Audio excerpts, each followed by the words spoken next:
Indlalifa ngumfana nkasana isunu ngubani zabarum dum dum dum Indlalifa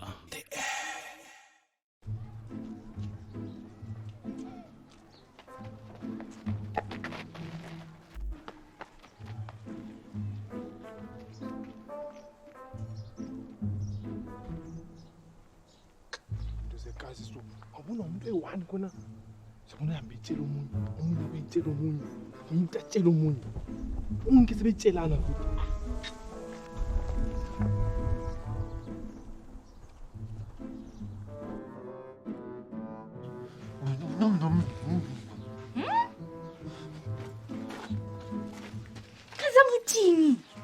Madam, it's okay, let's do this. Mina ngizagada phezu kwakho.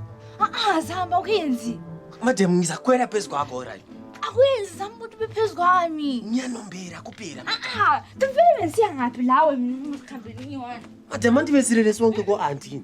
Zama besilele erumini eli-1 C5. Okay, madam, asichiyo ukukulalana sezokukhipha. Gada la kujambele ngayo.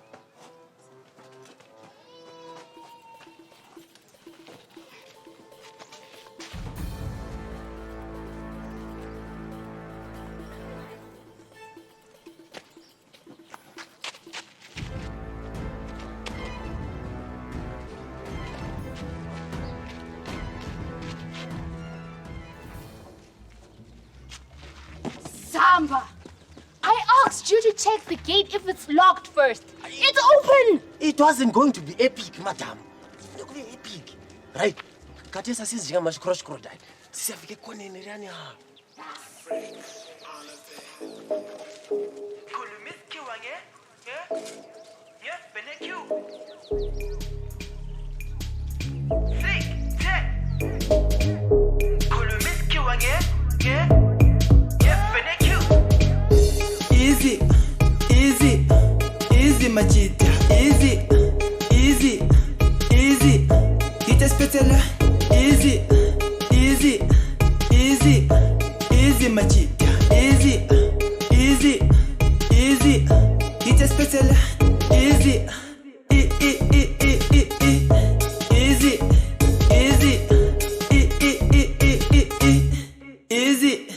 easy.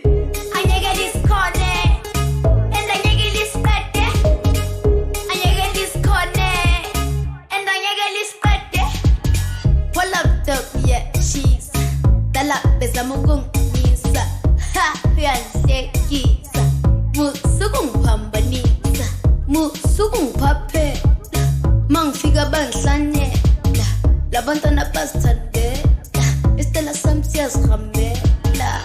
EASY, phela njani selaspethayo, futhi mina ngihambi ngedwa, last number bheka yenza.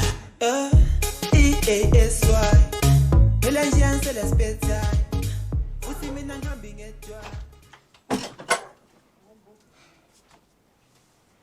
Khoba besithulele kwazi.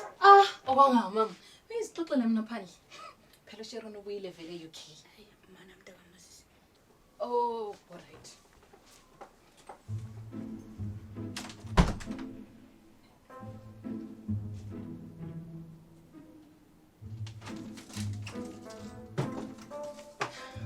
Kanti wena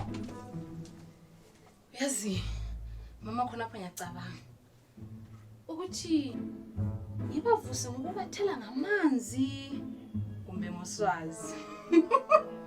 Hayi awudubhoda. Ngizaqala ngokubathela ngamanzi.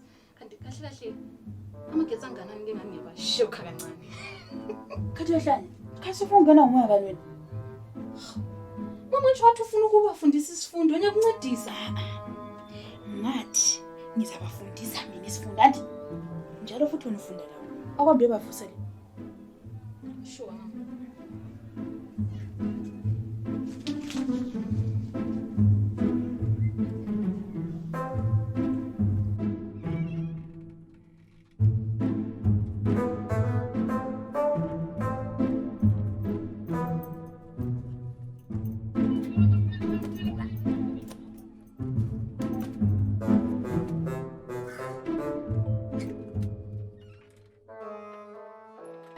Squint, this is our safe spot. Where's I want to safe la. Shibaya, do you understand the word safe? Lawa ubucabanga nothemba ubaya. No, it's good for nothing. Akutho mna madam, ibhesi lethu ngiyalithanda kakhulu. Bese lingikhumbuza No, second. Guys, what's next? Now I was thinking the guys say about street kid in town. Akula muntu, siyabe sithi sodwa guys. Bye. Ngokubuza. How is it possible? Uthi ucabange something so stupid and then you go ahead uvula umlomo ukhiphe sibili. Okay, guys, I'm joking. Siyabe sinama soldier guys. Siyabe sinasithi sodwa in town. Khona awusakhulumi lutho. Indlalifa.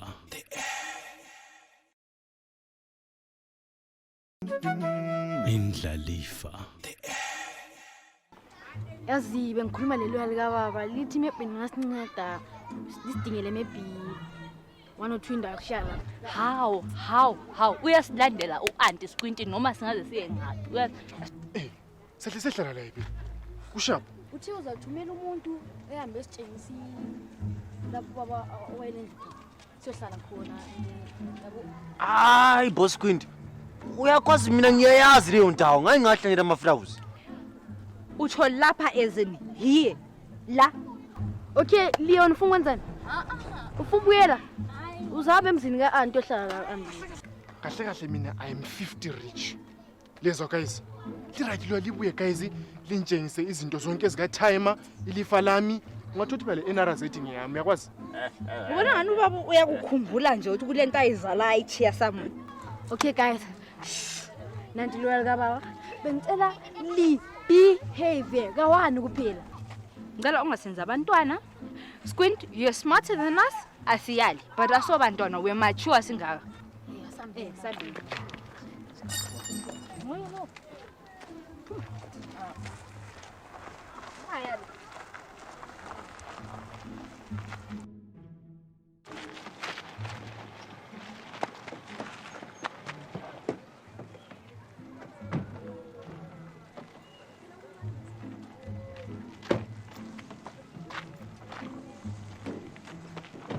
Big boss.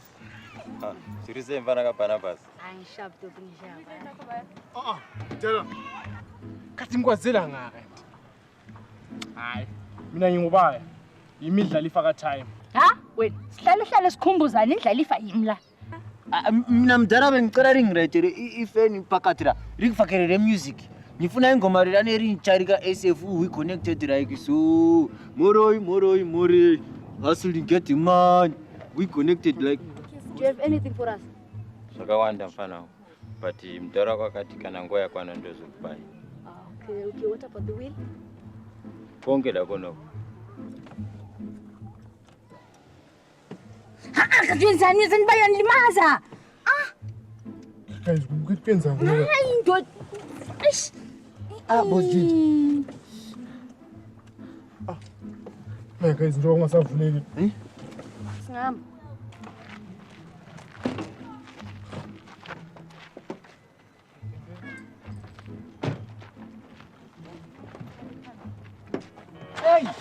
Babona bazondikazi aba ubale kanje vele fat aha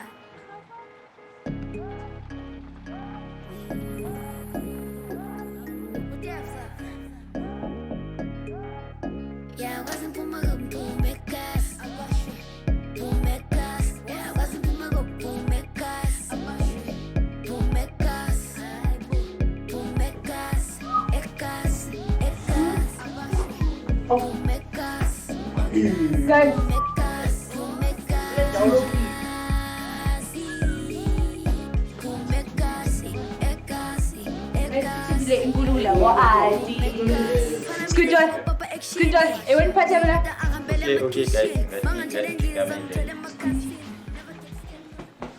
Okay, guys, mina igara pana pakavharirwa neCovid USA. So he is not around. Okay, thank you. Lihambe kahle. Wait, Mr. Lawyer, before you go, can I have your number just in case something like this happens again? Or I need... Relax. Just want your number. 0735 35 423. Number ka-Squint Bere. Yes, in number of Squinto. Why would you give us this number of Squinto? No, okay guys. Saka makuziva kuti kana muchida kundifonera munotaura nani. Hayi akuraiti baba uloya. Hambe kahle.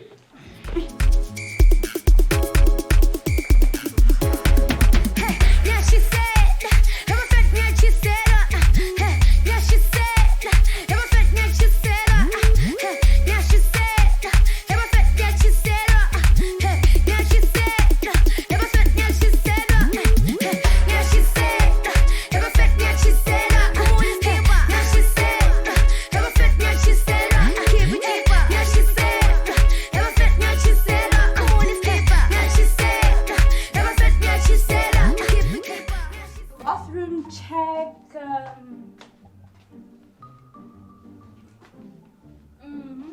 Check. Bedroom check. Big space check. Picture frame. Oh yeah, picture frames check. I can't believe it. I've made it. Chef lo msawumbe lezinto ezingayishwa mina. Ngendlela yamakhokoba. I've made it elifini mina. Chef lo musa. Hayi kumbe lezinto ezingaki madoda. Hayi. Lo uthi Squint ebecabangani eku-involve in our escape plan from the get-go. Bili yangena njani endlini yami? Ngingekho. As I'm still in gas but feeling like a super beast. Guys, right. Ngire good news. Re good news. Mazamba kuchene nganqonke kuze good news. Hayi boss Jinja, ngithe good news. What's the difference? Boss Jinja, what a good? Good. Madam, what a good? Good. Good. Good. Good. Good. As we look boss Jinja. What a good boss Jinja.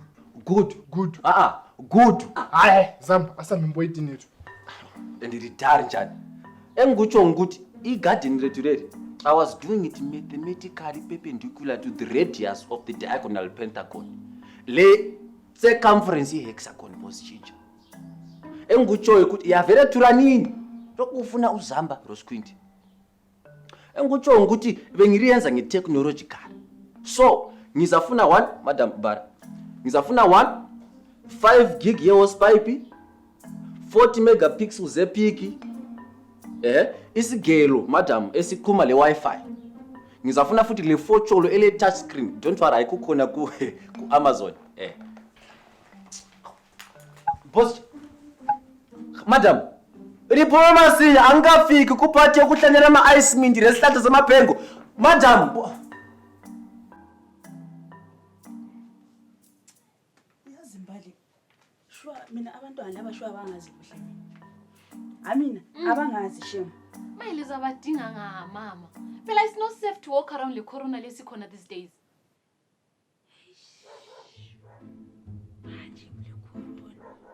Hayi mbali wena ngcono hambe badinga imali yadinile. Mina mama. Hathi lina seligezile, uhlale khambele isidingela abazukulu benu.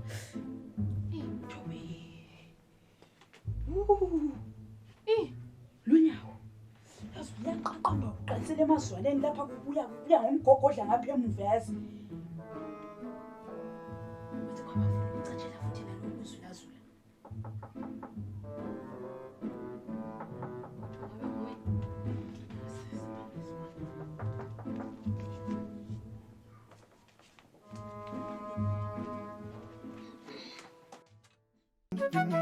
Indlalifa.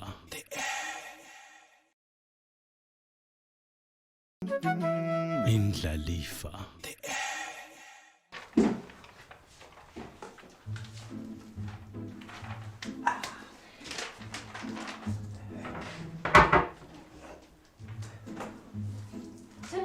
Guys, and this is Balelapa. Zonge says practice and you teach everyone else as well. Don't worry, madam. Sesikwazi konke lokho.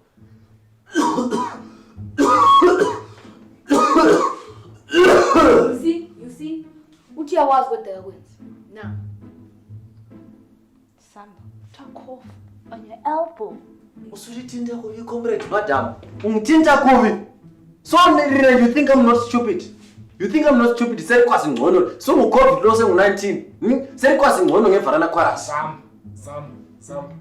Sithi lalela uzwe. Ungagcina ukuzwa kuphela kodwa uqeda wenze. Njani kanti? Khulula. Angithi yabo sengigezile izandla zami very clean. Man. Clean la mathumbu. Iti mangarani? Guys, corona is bad. Ayikona ibed yambeda kumbe ibed yanyoni. Is wrong. Ayikona wrong yaude futhi madam. Wicked. Ayikona wicked yampera viki. Ivuru madam. Ayikona ivuru lene kamfasi ka Adam. All right, sesikuzwile. We've heard you. Guys, I think what we need to do is just call the pastor to come and just pray for our new house and then our nation. Like, I mean, corona is bad. No, I will stress, guys. Nani 200 US ukhona mningi mazwi vile nyabuya la yathisa. Enye nje ugada lani zayenza umuntu omubi. Guys, I have a pastor that I can call. Khona ngolo fu ubhadala. Ngifona.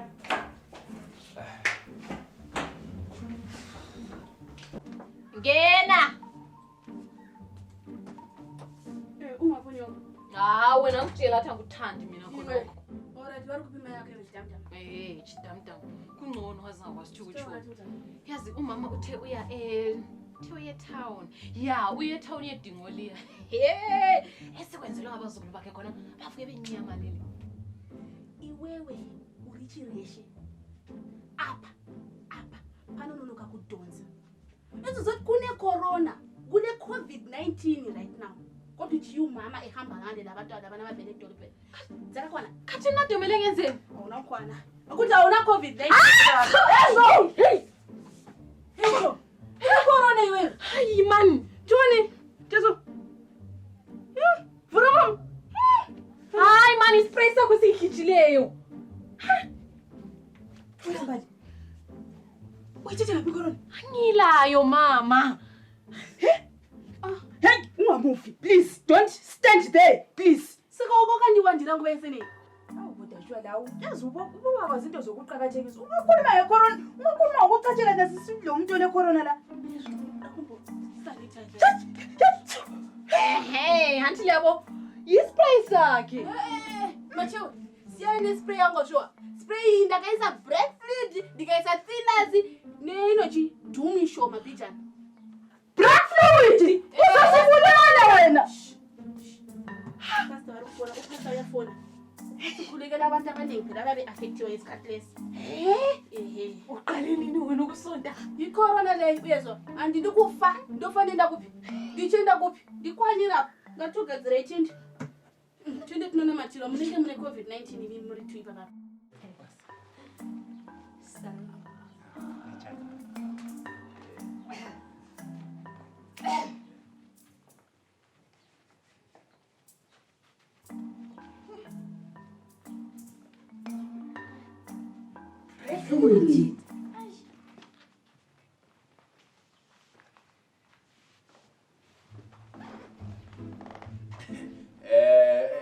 Mfundisi irijani baba. Qiniso. Baba mfundisi irilapha siyaramukela emurini rethu leli. Lapha mfundisi ilapha livizwe icorona. I-COVID ibed mfundisi. Ayikhona ubed wombed, hayi kumbe ubed wenyo. Ayi baba mfundisi into ayitshoyo lapha ukuthi hayi sibonga ukuthi lifile lisiphathele labazalwane Ingxenye kusuke kwaba liphutha lami ukuthi ngisuke ngangacacisi ukuthi i-project le baba ifuna lina bekuyisolo project ifuna lina as in you ngoba kathesi mase sihlezi sinje sisuka sithi ukukhuba imithetho le ye-social distancing. Hayi kodwa njengoba sebekhona kungasenani hayi siyabonga mfundisi ukuthi hayi ngithe nje ngibuye labalutshwane nje abazalwana abahlalele eduzane nje bengibone kufanele kunjani. But mfundisi anti belimusa ngathi mfundisi ade ufunda aziphumulele endlini mfundisi ngumuntu omdala besithe lina mfundisi lina mfundisi you sure mfundisi auntie lo mama bebengamelanga babe lapha ngoba mfundisi yabona singavele start iminyaka yethu le sihlanganise singafaki wakho sesidlulile i50 sokusiba yi-public gathering yeyi wena shut up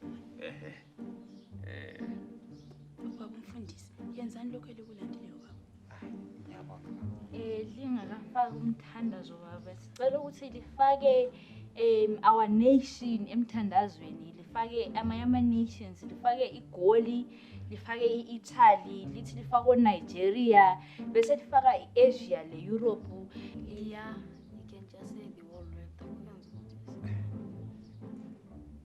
hayi ngiyabonga bazalwane hayi sizathu ukukhuleka hayi asikoqeni isikhuleke